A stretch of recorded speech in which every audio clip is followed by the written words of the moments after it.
2026ல AI trends என்ன 2026ல AI எவ்வளவு important அப்படின்றத நம்ம ரொம்ப கிளியரா பார்த்திருக்கோம். பட் 2026ல கம்பெனி என்ன எக்ஸ்பெக்ட் பண்றாங்க? இப்போ நான் போய் ஏஐ ரிலேட்டடான ஒரு ஜாப்ல பிளேஸ் ஆகணும் அப்படின்னா எனக்கு என்ன ஸ்கில்ஸ் வேணும்? இத பத்தி ரிசர்ச் பண்ணிருக்கீங்களா? இப்போ உங்களுக்கு நிஜமாலுமே ஒரு கம்பெனிக்குள்ள ஏஐ ரிலேட்டடான ஒரு கெரியர்ல போகணும் அப்படின்னா நீங்க பண்ண வேண்டிய ரிசர்ச் ஏஐல என்ன ஸ்கில்ஸ் எனக்கு வேணும் அப்படின்றதுதான். ஏஐன்றதே ஒரு ஸ்கில்னு நம்ம நினைக்கிறோம். இல்ல, ஏஐக்கு கீழே நிறைய டொமைன் கிரியேட் ஆகிருச்சு 2026. ஸோ அதை பேஸ் பண்ணி ஸ்பெசிபிக்கான ஜாப் ரோல்ஸ் கிரியேட் ஆகிட்டு இருக்கு. ஸோ இன் திஸ் வீடியோ நம்ம ரொம்ப கிளியரா என்னென்ன ஸ்கில்ஸை நீங்க ஏஐல கத்து வச்சுக்கணும் அப்படின்றத பார்க்க போறோம். So without any delay, let's get started. The first skill that you have to learn is generative AI. இப்போ நான் கேக்குற கொஸ்டின்ஸ்க்கு ஆன்சருக்கு இருக்கக்கூடிய எல்லா எல்எல்எம் மாடல்ஸ்மே ஃபாலோ பண்ணக்கூடிய ஒரு டெக்னாலஜி அப்படின்னா ஜெனரேட்டிவ் ஏஐ தான். இப்போ அதே ஜெனரேட்டிவ் ஏஐ மாடல் நான் நிறைய டேட்டாவை வச்சு டெவலப் பண்றேன் அப்படின்னா அது ஒரு லார்ஜ் லாங்குவேஜ் மாடலா மாறுது. So GenAI engineering and LLM engineering இந்த ரெண்டு ஸ்கில்ஸும் உங்களுக்கு 2026ல கண்டிப்பா தெரிஞ்சிருக்கணும். ஒரு சாட் பாட்டை எப்படி பேசிக்ஸ்ல இருந்து பில்ட் பண்ணணும் அப்படின்றத நீங்க கத்துக்கணும். அதுக்கு தேவையான பைத்தான் ப்ரோக்ராமிங் லாங்குவேஜை நீங்க ஸ்ட்ராங்கா லேர்ன் பண்ணணும். ஸோ அதுல என்னென்ன லைப்ரரிஸ் இருக்கு and everything you have to learn. Because GenAI மாடல்ஸை வச்சு நான் ஒரு இமேஜ் டெவலப் பண்ணலாம், இல்ல கண்டென்ட் கிரியேட் பண்ணலாம், இல்ல ஒரு வீடியோ கிரியேட் பண்ணலாம். Whatever I want as a content, அந்த கண்டென்ட்டை கிரியேட் பண்ணி கொடுக்கறதுக்கு we have so many AI models இல்ல. ஸோ அப்ப அந்த ஏஐ மாடலை டெவலப் பண்றவங்க யாரு அப்படின்றதான் கம்பெனி தேடிக்கிட்டு இருக்காங்க. So learn gen AI and LLM engineering. The second skill that you should focus on is agentic AI and AI agents. Because இதுல இந்த ஒரு டெக்னாலஜி பொறுத்த வரைக்கும் நிறைய பேருக்கு கன்ஃபியூஷன் வருது. ஏஐ ஏஜென்ட்டையும் அஜென்டிக் ஏஐயும் கன்ஃபியூஸ் பண்ணிக்கிறீங்க. ஏஐ ஏஜென்ட்னா சிம்பிளா சொல்லணும் அப்படின்னா நான் ஒரு டாஸ்க முடிக்கிறதுக்கு ஒரு ஏஐ மாடலை பில்ட் பண்றேன். அந்த மாடல் ஒரு டேட்டால இருந்து இன்சைட் மட்டும் எடுக்காம ஒரு டாஸ்க் ஆட்டோமேட் பண்றதுல ஒரு பேசிக் ஸ்டெப்பை பண்ணாம ஸ்டார்டிங்ல இருந்து எண்டிங் வரைக்கும். ஸோ இப்போ ஒரு ப்ரெடிக்ஷன் பண்ணணும்னு வச்சுக்கோங்களேன், இல்ல எனக்கு ஒரு டேட்டா இருக்கு, அதுல இருந்து இன்சைட் எடுக்கணும்னா அந்த டேட்டாவை கேதர் பண்றதுல இருந்து அந்த டேட்டாவை கிளீன் பண்றது, அதுல இருந்து ஒரு ரிப்போர்ட் ரெடி பண்றது, டாக்குமெண்டேஷன் ரெடி பண்றது, அதை பேஸ் பண்ணி பிபிடி ரெடி பண்றது, அண்ட் ஃபைனலா எனக்கு இன்சைட் கொடுக்கறது. சோ இப்போ டேட்டா அனலைஸ் மட்டும் பண்ணல, ஒவ்வொரு ஸ்டெப்ஸையும் எடுக்குது, ஆக்ஷன்ஸ பண்ணுது. சோ இப்ப நான் ட்ரெயினுக்கு டிக்கெட் புக் பண்ணணும் அப்படின்னா ஃபர்ஸ்ட் சர்ச் பண்ணுது, உங்ககிட்ட சஜஷன்ஸும் கேட்கும், நீங்க எந்த காஸ்ட்ல எக்ஸ்பெக்ட் பண்றீங்கன்னு. அந்த காஸ்ட்டை பேஸ் பண்ணி ஃபில்டர் பண்ணுது, அதுக்கடுத்து புக் பண்ணுது. ஸோ உங்களோட யூபிஐல இருந்து பாஸ்வேர்டு வரைக்கும் அது கூட நீங்க கனெக்ட் பண்ணி வைக்கணும். So that is the skill of an AI agent. So அந்த ஏஐ ஏஜென்ட்டை நீங்க டெவலப் பண்ணணும்னா அதுக்கு நிறைய ஃப்ரேம் ஒர்க்ஸை பைத்தான்ல நீங்க லேர்ன் பண்ணணும். ஸோ டேட்டா பேஸை எப்படி கனெக்ட் பண்றதுன்றதையும் நீங்க லேர்ன் பண்ணணும். இப்போ ஏஜென்டிக் ஏஐனா என்ன? இதே ஏஐ ஏஜென்ட்ஸை நான் நிறைய கம்பைன் பண்ணி நான் ஒரு கம்ப்ளீட்டான ஒரு சோலார் சிஸ்டம் எப்படி இருக்கு நிறைய பிளானட்ஸோட சேர்ந்து, அந்த மாதிரி நிறைய ஏஐ ஏஜென்ட் சேர்ந்து கம்பைன் ஆகி ஒரு பிளேஸை கிரியேட் பண்றதுதான் ஏஜென்டிக் ஏஐ. இதுல it is a place where too many AI agents work together to complete a task and also to complete so many tasks. இந்த மாதிரி இதோட டிஃபரன்சஸ் இட்ஸ் கம்ப்ளீட்லி டிஃப்ரெண்ட். இது ரெண்டுமே சிமிலர் கிடையாது. So many people have confusion under the definition of AI agent and agentic AI. So இத பத்தி கிளியரா இருங்க. AI agent is like a human being. ஒரு டாஸ்க மட்டும் தான் பண்ண தெரியும். இப்போ நிறைய பர்சனை சேர்த்து வைக்கிற ஒரு இடம், ஒரு ஐடி கம்பெனில எவ்வளவு டெவலப்பர்ஸ் இருப்பாங்க, எவ்வளவு டெஸ்டர்ஸ் இருப்பாங்க, அந்த மாதிரியான ஒரு பிளேஸ் தான் agentic AI. The third skill that you have to focus on is retrieval augmented generation. இந்த ஒரு ஸ்கில்ல நிறைய பேர் ஃபோக்கஸ் பண்ணாம விட்டுடுறீங்க.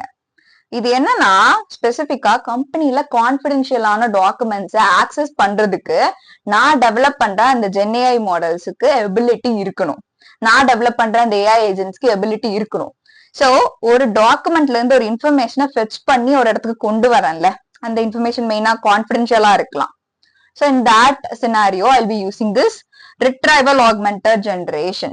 So இது என்ன பண்ணும் அப்படின்னா, இப்போ நான் யூஸ் பண்றது சாட் ஜிபிடி ராக் மாடலா இல்ல, பிகாஸ் இது கான்பிடென்ஷியலான டேட்டா எதையுமே எனக்கு எடுத்துட்டு வந்து கொடுக்காது. ஸ்பெசிபிக்கா இந்த ராக் மாடல்ஸோட பொட்டன்ஷியலே என்ன அப்படின்னா கான்பிடென்ஷியலான டேட்டாவை கனெக்ட் பண்ணி வச்சுக்கிறதுக்கு ஒரு ஏஐ மாடல், மேபி அது ஏஐ ஏஜென்ட்டா இருக்கலாம், இல்ல அது ஒரு ஜென் ஏஐ மாடலா இருக்கலாம். சோ அதை நான் டெவலப் பண்றேன்னா அது மெயினா ராக் தான். சோ மெயினா பைப்லைன்ஸ், டேட்டாவை கனெக்ட் பண்ற பைப்லைன்ஸை கிரியேட் பண்றது, இதுதான் நீங்க இந்த ராக்ல போக்கஸ் பண்ணுவீங்க. அந்த ஸ்கில்ல நீங்க 2026ல கண்டிப்பா மாஸ்டர் பண்ணியே ஆகணும். The fourth skill is MLOps and LLMOps. இப்போ DevOps ஒன்னு இருக்குல்ல, அது என்ன? இப்போ டெவலப்மெண்ட், சாஃப்ட்வேர் டெவலப்மெண்ட் பண்ணிட்டு இருக்காங்க. ஓகே, சோ அந்த சாஃப்ட்வேர் டெவலப்மெண்ட்ல ஸ்பெசிபிக்கா நிறைய டாஸ்க் இருக்கு. ஸ்டெப் பை ஸ்டெப்பா ஃபர்ஸ்ட் ரெக்குவயர்மெண்ட்டை வாங்குறது, அதுக்கடுத்து அதுக்கு ஏற்ற மாதிரி ப்ராப்ளம் ஸ்டேட்மெண்ட் கிரியேட் பண்றதுன்ட்டு ஒவ்வொரு டாஸ்க் மேனுவலா பண்றாங்க. அதுல நிறைய ப்ராசஸ ஆட்டோமேட் பண்ணிட்டாங்க, ஸ்ட்ரீம்லைன் பண்ணிட்டாங்க அப்படின்னா அந்த இடத்துல ஏதாவது ஒரு சேஞ்சஸ் நடந்தாலும் அந்த டீம் எல்லாத்துக்கும் தெரிய வரும். அப்போ அது டெவலப்மெண்ட்ல யூஸ் பண்ற ஆபரேஷன்ஸை நான் அப்படி பண்ணும்போது அது டெவாப்ஸ். இதுவே நான் மிஷின் லேர்னிங் மாடல் ஆட்டோமேஷன் நிறைய பண்றேன், இல்ல டேட்டா சயின்ஸ் ரிலேட்டடான ஒர்க்ஸ் பண்றேன், இல்ல எல்எல்எம் மாடலை டெவலப் பண்றேன் அப்படின்னா இதுல வரக்கூடிய அந்த எம்எல் ஆப்ஸ் எல்எல்எம் ஆப்ஸ் என்ன பண்ணுவோம் அப்படின்னா இந்த ப்ராசஸை நான் ஸ்ட்ரீம்லைன் பண்றேன், நிறைய விஷயங்களை உள்ள ஆட்டோமேட் பண்றேன்னா அதுதான் ML apps and LLM apps. So MLA automation தான் அந்த ப்ராசஸை எவ்வளவு ஆட்டோமேட் பண்ண முடியும்.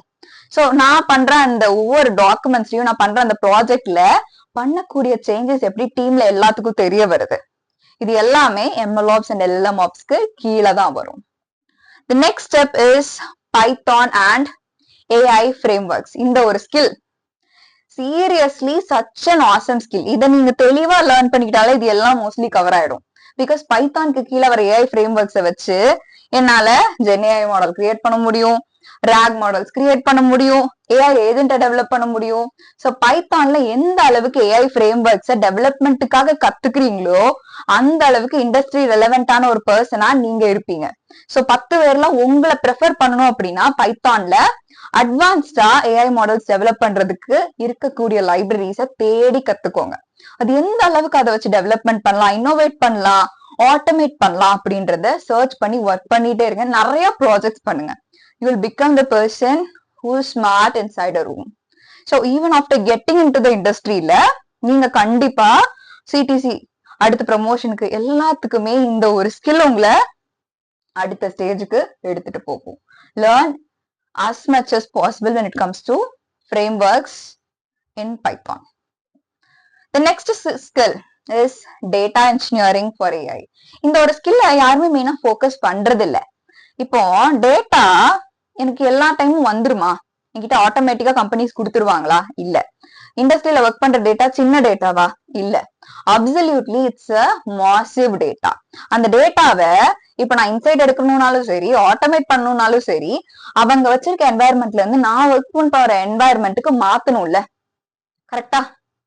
சோ அப்ப நான் என்ன பண்ணணும்? I need something called pipeline. So அந்த பைப்லைன் என்ன எதுக்காக அப்படின்னா அந்த டேட்டா அவங்க வச்சிருக்காங்க ஒரு ஆப்லயோ இல்ல வெப்சைட்லயோ வச்சிருக்காங்க, அங்க இருந்து இது என்னோட பிளேஸுக்கு வரணும், நான் ஒர்க் பண்ற பிளேஸுக்கு, அதுக்கு நான் பைப்லைன் கிரியேட் பண்ணணும். சோ அந்த ஸ்கில்ல நம்மளுக்கு பாக்குறதுக்கு இவ்வளவுதானான்னு தெரியும். ஆனா நிறைய சோர்சஸ் ஆஃப் டேட்டா இருக்கு, நிறைய இடத்துல ஸ்டோர் பண்ணி வைப்பாங்க. டேட்டாவை அங்க இருந்து இங்க கனெக்ட் பண்றது it's not easy at all. Sometimes this is the job role where you need to work 13 to 14 hours. அந்த ஒரு ரீசன்னாலேயே இந்த ஒரு ஜாப் ரோலுக்கு பேயுமே ரொம்ப அதிகமா இருக்கும், even as a fresher. So learn all the skills that you need to become a data engineer if you want something like high paid salary. The next skill that you could focus on is AI security and responsible AI. இந்த ஒரு skill ஏன் தேவை தெரியுமா? இப்போ இவ்வளவு பேரும் நிறைய பேர் நிறைய AI ரோல்ஸ்ல பிளேஸ் ஆகுறாங்க. அந்த ஏஐ மாடல்ஸ்க்கு செக்யூரிட்டி அப்படின்றதும் கவர்னன்ஸ் அப்படின்றதும் ரொம்ப முக்கியம். அந்த மாடல்ஸ் எல்லாம் சேஃபா தான் இருக்கா அப்படின்றத செக் பண்றதுக்கு ஒரு பர்சனை ஹையர் பண்ணிட்டே இருப்பாங்க. நிறைய டைம் எக்ஸ்பீரியன்ஸ் பர்சனை ப்ரெஃபர் பண்ணுவாங்க. இப்போ உங்களுக்கு ஸ்கில் இருக்குன்னா உங்களை ப்ரெஃபர் பண்ணுவாங்க. இந்த ஜாப் ரோலுக்கு சேலரி உங்களுக்கு அடுத்த லெவல்ல இருக்கும் நீங்க எக்ஸ்பெக்ட் பண்றதை விட, because it is somewhere related to cyber security as well. ஆனா அதுல ஆட்டோமேஷன்.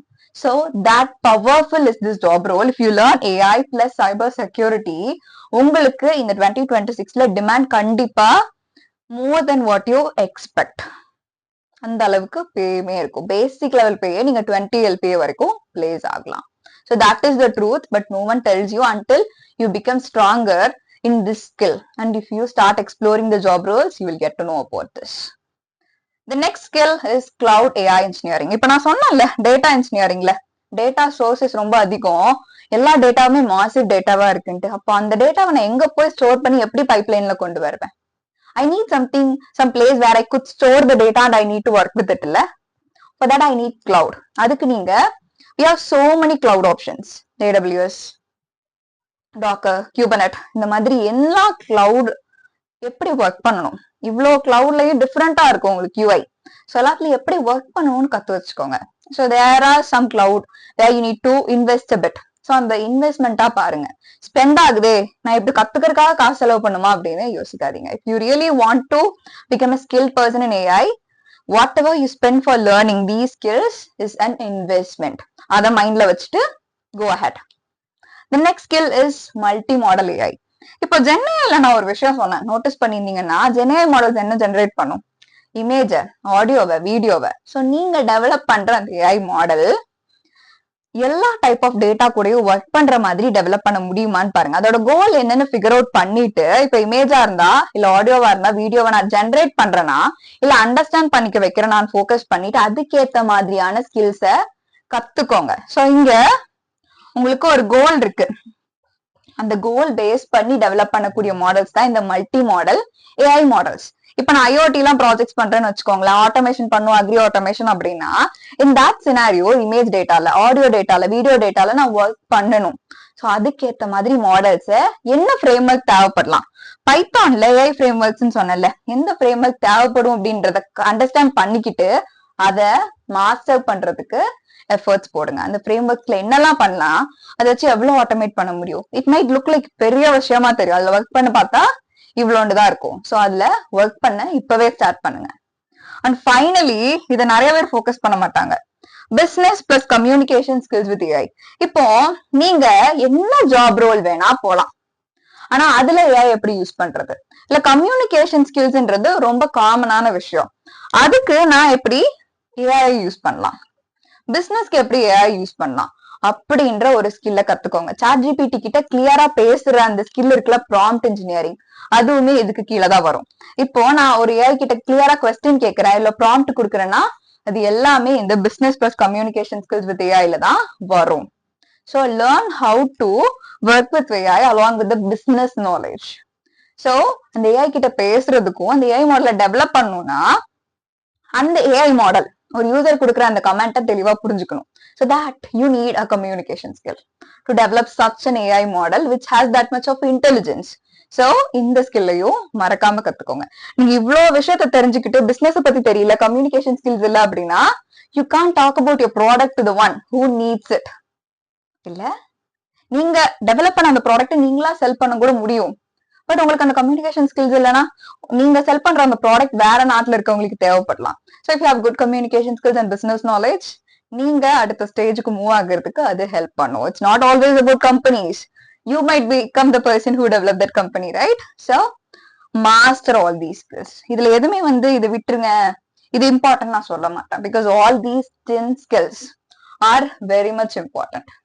இத பத்தி நிறைய லேர்ன் பண்ணுங்க, நிறைய ரிசர்ச் பண்ணுங்க, டைம் இன்வெஸ்ட் பண்ணா மட்டும்தான் உங்களால சக்சஸ்ஃபுல்லான ஒரு ஏஐ கரியரை ரீச் பண்ண முடியும் when it comes to 2026, because competitors ரொம்ப அதிகம். So if you are a person you want to learn AI, நீங்க ஏஐ லேர்னிங் இப்ப ரொம்ப சீரியஸா எடுத்து கம்பெனில ஏஐ தான் போவேன்னு டிசைட் பண்ணிட்டீங்களா, I have a great opportunity for you. நான் உங்களுக்காக 4 week லைவ் ஏஐ ட்ரைனிங், இதுல நான் உங்களுக்கு பேசிக்ஸ்ல இருந்து, so if you are a beginner, non-IT person, it doesn't matter, உங்களுக்கு பேசிக்ஸ்ல இருந்து ஏஐ சொல்லி கொடுக்க போறேன். இந்த 4 week லைவ் ஏஐ ட்ரைனிங்ல நான் உங்களுக்கு உங்க கூடவே இருந்து கைடன்ஸும் கொடுக்க போறேன். The one best thing about this is the seats, limited seats தான். இதுக்கான மேஜர் ரீசனே I want to focus on everyone, எல்லாத்துக்குமே இண்டிவிஜுவல் ஃபோக்கஸ் கொடுக்கணும் அப்படின்றதுதான் என்னோட இன்டென்ஷன். ஸோ அதனாலதான் it is a wait list. So as soon as you register, you will get the opportunity. So bye for now. We'll meet you there on live. So இதுல நான் உங்க கூடவே இருந்து guide பண்றதுனால இந்த ஸ்கில்ஸ் எல்லாம் நீங்க லேர்ன் பண்ணணும்னு ஆசைப்படுறீங்க. ஆனா கைட் பண்றதுக்கு ஒரு பர்சன் இல்லாம ஸ்ட்ரகிள் பண்ணிட்டு இருப்பீங்களா, அந்த ஸ்ட்ரகிளை நீங்க ஓவர் கம் பண்ணிடலாம் ரொம்பவே ஈஸியா. இந்த லைவ் ட்ரைனிங்கோட பிரைஸ் ரொம்பவே அஃபோர்டபுளா இருக்க போகுது. So make sure you click on the link and check, and we'll meet you there on live. Bye for now. We'll meet you there on live.